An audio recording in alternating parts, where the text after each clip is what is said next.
Listo. Entonces yo les había mandado a ustedes a investigar, a estudiar, a hacer algo sobre el materialismo, ¿sí?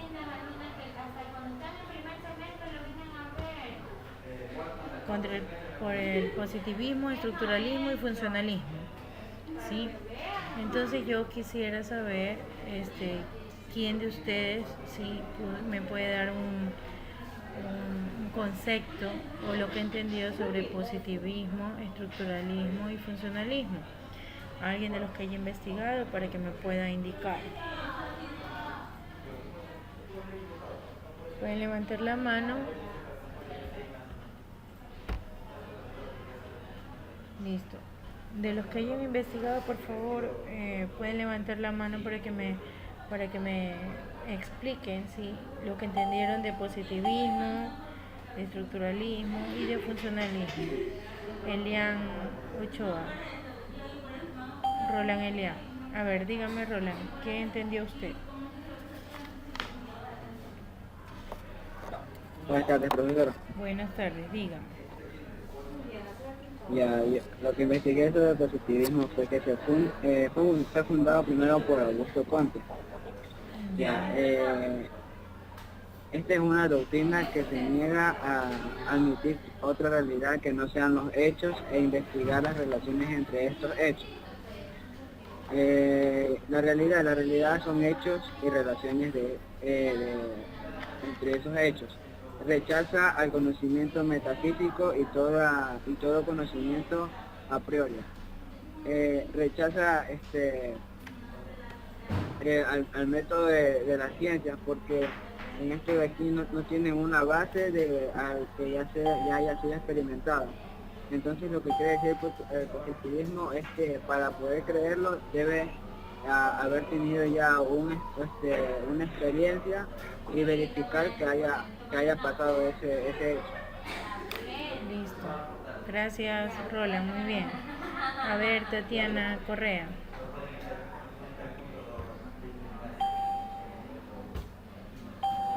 Profesora, ¿le hablo sobre los tres o sobre funcionalismo? Sobre ¿De cuál le hablo? la que tú quieras hablar. Si quieres hablar de los tres, está bien. Ah, ya. A ver, yo quería hablar... Ay, yo hice un resumen pequeño. Pues ya, del funcionalismo. Ya. Ya. Eh, el funcionalismo, yo vi que está, bueno, dice que está caracterizado por utilitarismo otorgado a las acciones que deben sostener el orden establecido en las sociedades. Es decir, que aquí utilizan lo que es bueno o recomendable para aplicarlo en las sociedades. También dice que se caracteriza por un enfoque empirista que preconiza las ventajas del trabajo de campo.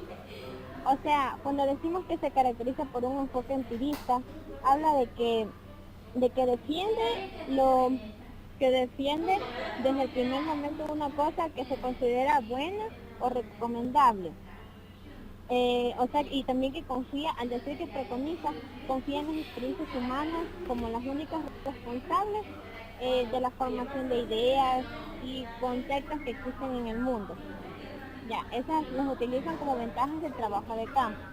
Ya. El funcionalismo fue uno de los principales que le abrió camino a la antropología científica. Es decir, que la antropología científica plantea los problemas de origen, la evolución y las cualidades de los seres humanos, desarrollándose con gran éxito en una de las grandes potencias del mundo como Estados Unidos. La corriente funcionalista es la escuela más extendida que estudia como el paradigma de las ciencias de comunicación. O sea, es un modelo para el estudio de las ciencias de comunicación. Ok. También podemos ver que propone que las sociedades disponen de mecanismos propios capaces de regular los conflictos y las irregularidades, así como las normas que determinan el código de conducta de los individuos. Ya, muy bien. Muy bien. Ya, Muy bien, Tatiana. gracias. Ahora su Heidi, por favor, dígame.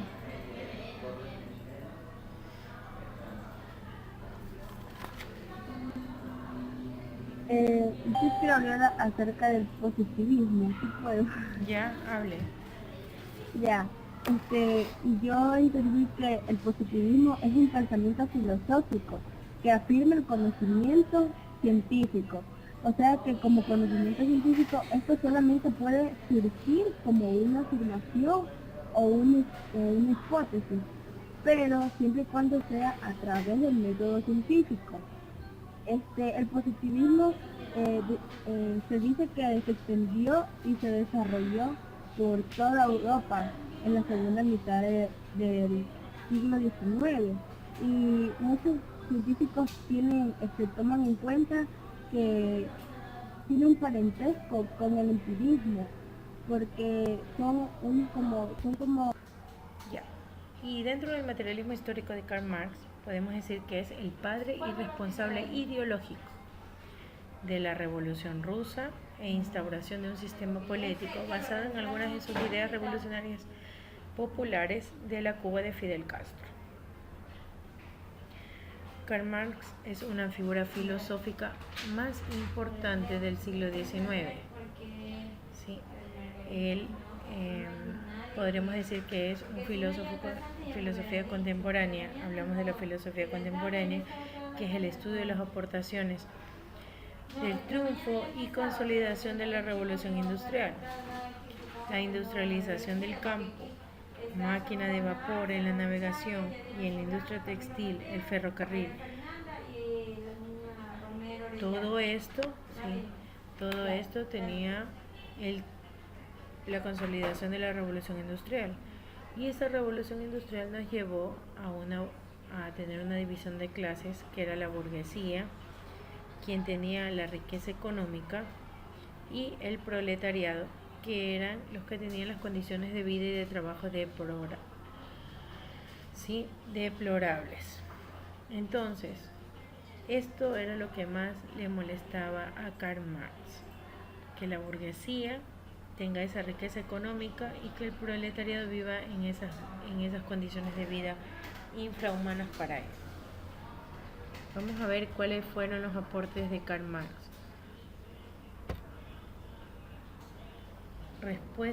Karl Marx, respuesta a esta paradoja histórica para transformar la realidad socioeconómica dominante.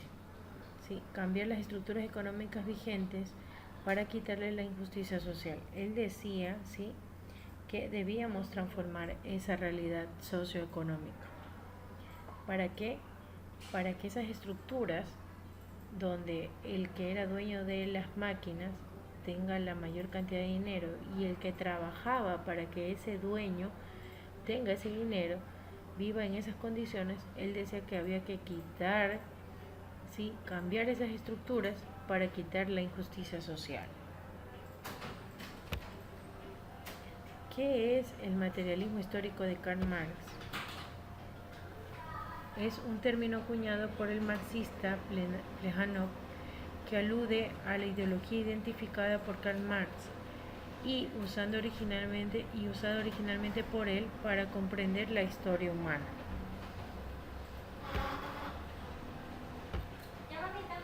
La concepción materialista de la historia. Marx piensa a la historia como una materia, porque la materia es el elemento con el que trabaja el proletariado.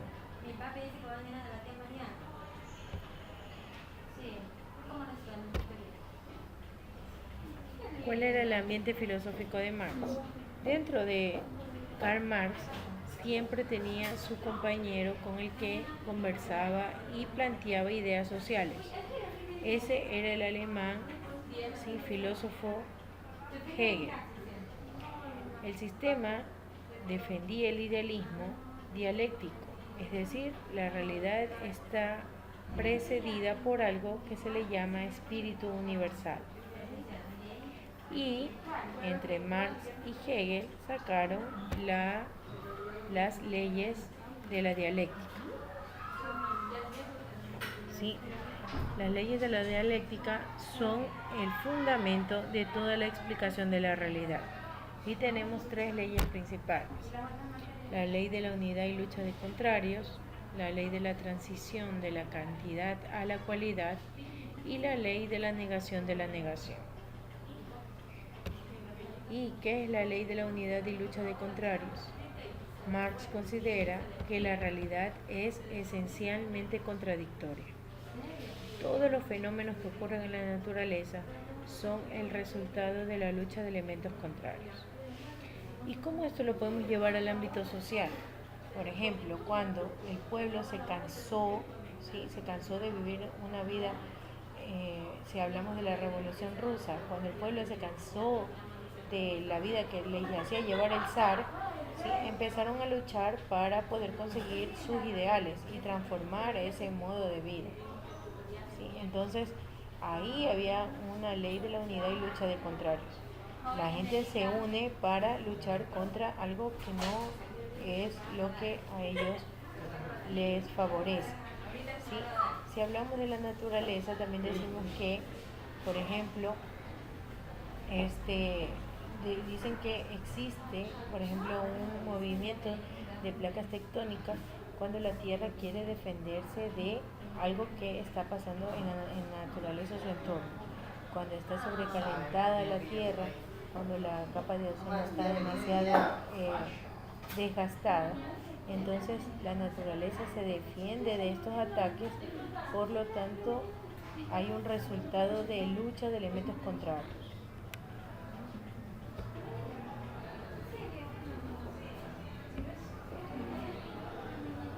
Luego viene la ley de la transición de la cantidad a la cualidad. Y ahí tenemos que esto es el aumento o disminución de la cantidad de materia influye en la transformación de una cosa en otra distinta. ¿Sí? Entonces, ¿qué podría ser esta ley de la transición de la cantidad a la cualidad? Mientras una materia tiene por ejemplo, yo para conseguir un vapor de agua tengo que poner 1 litro de agua a hervir y ver cuánta cantidad me queda de vapor. ¿Sí? Cambia. El elemento inicial se transforma en otra cosa distinta. Cuando hablamos, por ejemplo, del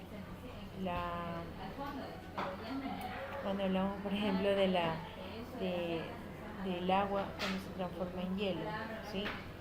Cambia, ¿sí? Se transforma en una cosa distinta, pero hay disminución o aumento de la materia, influye en una transformación de otra cosa distinta. Si nos podemos hablar de algo social o otro ejemplo que podríamos tomarlo ahí en cuenta, podríamos decir que cuando yo tengo algo de mejor calidad me cuesta más, ¿sí? Y si le bajo la calidad ya se transforma en otra cosa, ¿sí? Transforma en otra cosa que no va a tener las mismas cualidades del inicio. ¿Por qué? Porque algo de menos calidad me va a costar menos, pero también puede que me dure menos. Entonces esa es más o menos la ley de la transición de la cantidad a la cualidad. La disminución o el aumento de una cantidad de materia influye en la transformación de una cosa en otra distinta.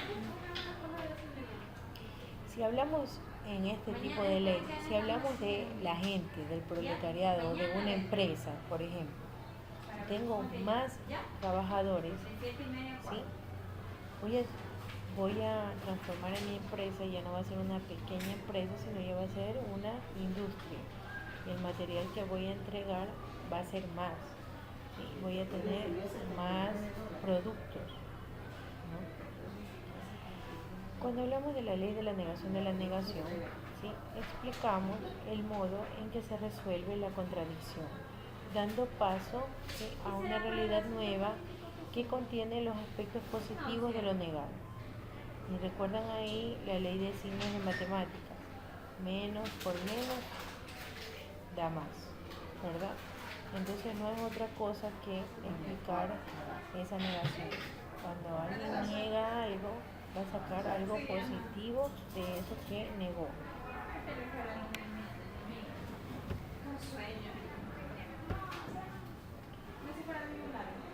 Que decimos que también se llama materialismo histórico. Se llama materialismo histórico porque estudia lo concreto de la historia, las relaciones de producción, las clases sociales, los conflictos sociales y las relaciones políticas y los conflictos políticos. Y dentro de los modos de producción, existen diversos modos de producción, dentro de una sociedad determinada por las relaciones de producción que las personas establecen entre sí. ¿Sí? Y entonces decimos que, de acuerdo a las relaciones de producción, existen estos modos de producción.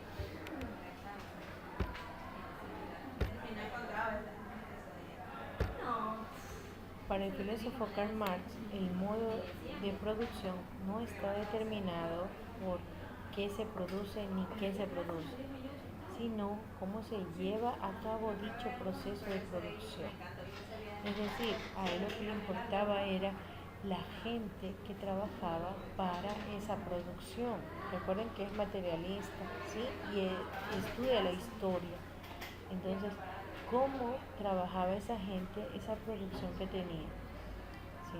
El modo de producción de la vida material condiciona los procesos de la vida social, política y espiritual en general. Esa era una idea de Marx. Y dentro de eso están ahí los modos de producción. Es la forma que los hombres se organizan para producir, distribuir y consumir los bienes que satisfacen sus necesidades. ¿Sí? Y ahí tenemos los modos de producción que hemos tenido a lo largo de la historia. La comunidad primitiva, donde todo era para todos, ¿verdad? Recuerdan que dentro de las sociedades primitivas, cazadoras y recolectoras, que decíamos que todo lo que se recoge, todo lo que se caza era para todos. Entonces, un primer modo de producción es la comunidad primitiva, donde todo era para todos. Luego viene el esclavismo, ¿sí? Donde las personas se someten para que puedan producir. Sí, porque recuerden que mientras más esclavos se compraban, más producción tenía esa persona que tenía más esclavos. Luego viene el feudalismo, ¿sí? Que es otro modo de producción, donde el señor feudal era quien tenía el control de las tierras, ¿sí?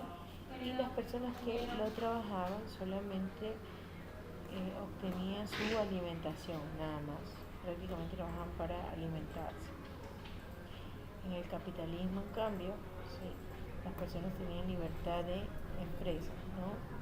Si es que tú tienes tus capitales y puedes tener tus empresas, pues puedes poner las que tú quieres para trabajar. Y en el socialismo se concentra estos modos de producción en el Estado. El Estado es quien tiene el control de los modos de producción.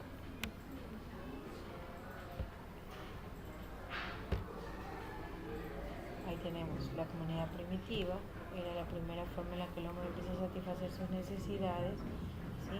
Empieza a fabricar sus propios elementos o herramientas de trabajo, bajo el desarrollo de fuerzas productivas, ¿sí? La producción estaba directamente definida por las necesidades colectivas, en ese modo de producción de comunidades primitivas.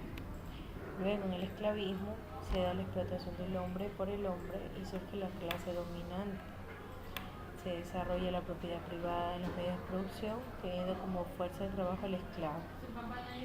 El capital es escaso, sin incentivos por las inversiones, aunque se amasen inmensas fortunas. ¿Sí? Luego viene el feudalismo, ¿sí? Donde existen pequeñas ciudades o estados con cierta independencia, bajo la autoridad de un señor feudal. Al principio fueron pueblos y ciudades que se fueron extendiendo en número y territorio. En ellas encontramos el origen de lo que luego serán las grandes economías burguesas. Sí, este régimen es característico de la Edad Media a raíz de la descomposición interna del esclavismo.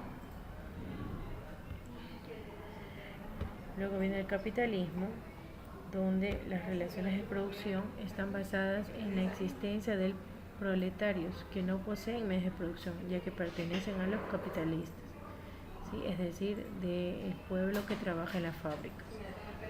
Realizan un contrato de trabajo, es decir, venden su fuerza de trabajo a cambio de un salario. Esto se da en el capitalismo. La propiedad privada es la más importante, ¿sí? Es decir, yo trabajo para enriquecer a otros. El socialismo, en cambio, ¿sí? Es un sistema económico con relaciones sociales de producción, de cooperación y ayuda mutua, basadas en el desarrollo de fuerzas productivas. Desaparece la explotación del hombre a otro hombre, ¿sí? La producción socialista es la satisfacción de necesidades sociales y no la obtención de ganancias. Sí, eso vemos en el socialismo. Desaparece la explotación del hombre a otro hombre. ¿Por qué? Porque es el Estado, ¿sí?, el que tiene ese control de los medios de producción. A las 3:15, por ahí 3:15. Ya, con eso tenemos prácticamente desarrollado este cuadro de aquí, ¿no? Sí, entonces de este cuadro pueden ir bajando otro cuadro más abajo, donde hay comunidad primitiva y lo explican, esclavismo y lo explican, feudalismo y lo explican, ¿sí? Para su diario de clase, por supuesto. A ver, Tatiana, dígame. Dígame, Tatiana. Por favor, en una diapositiva que pasó el esclavismo, antes de esa pasó otra, es después de la que está ahorita ahí. ¿Sí la puede poner otra vez, por favor? Ya voy, espera. Esta, la comunidad primitiva. Ya, gracias. Esa, un ratito, por favor.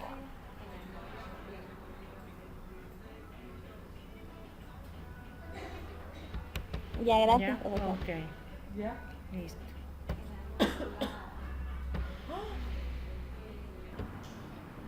Listo. Chicos, quiero que quede constancia, ¿sí? Y que quede claro que las tareas yo las envío dentro de la hora de clase. Por lo tanto, todas las tareas que me envíen después de que ya cerramos el aula no son válidas, porque significa que usted no estuvo en el aula de clases. Incluso hay personas que no tienen asistencia y sin embargo me envían trabajos. No sé cómo ellos... cuando yo tomo lista no están y sin embargo me envían los trabajos a las 9, 10 de la noche. Entonces eso no, yo no voy a hacer valer, ¿sí?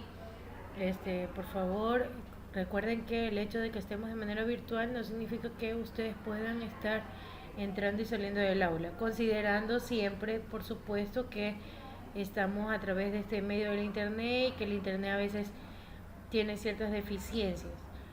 Pero de todas maneras, solicito por favor que ustedes también pongan de su parte para esto. El día de mañana nos vamos a ver de manera presencial. Por favor, todas las dudas que tengan, sí, de los diarios, de los temas, de lo que ustedes deseen preguntar, pueden el día de mañana decírmelas, traerlas anotadas para poder dilucidar cualquier cosa. Mañana recibimos clases igual de manera normal con el mismo horario, ¿sí? Con el mismo horario. Leona, a ver, déjenme decirles, a ver quién más me envió tareas recién. Leonardo Vélez, Natalie Pardo, Ambuludi, Romero, Balcázar, Ambuludi de nuevo, Caicedo, Brian Salazar. Ellos están que me han enviado nuevamente las tareas. O sea que me han enviado las tareas ahora, después de lo que terminé de leer. ¿Ya?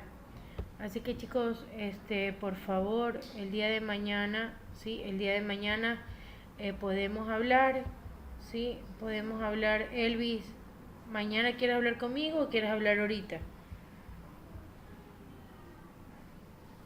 Elvis. Bueno.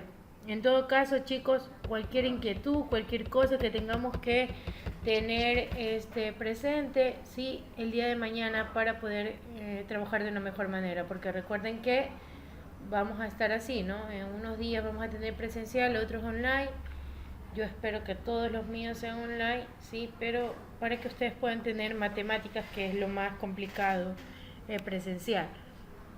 En todo caso, nos vemos el día de mañana, ¿sí? Gracias por todo, gracias por su atención, ¿sí? Gracias por su atención, que pasen bien. Hasta luego.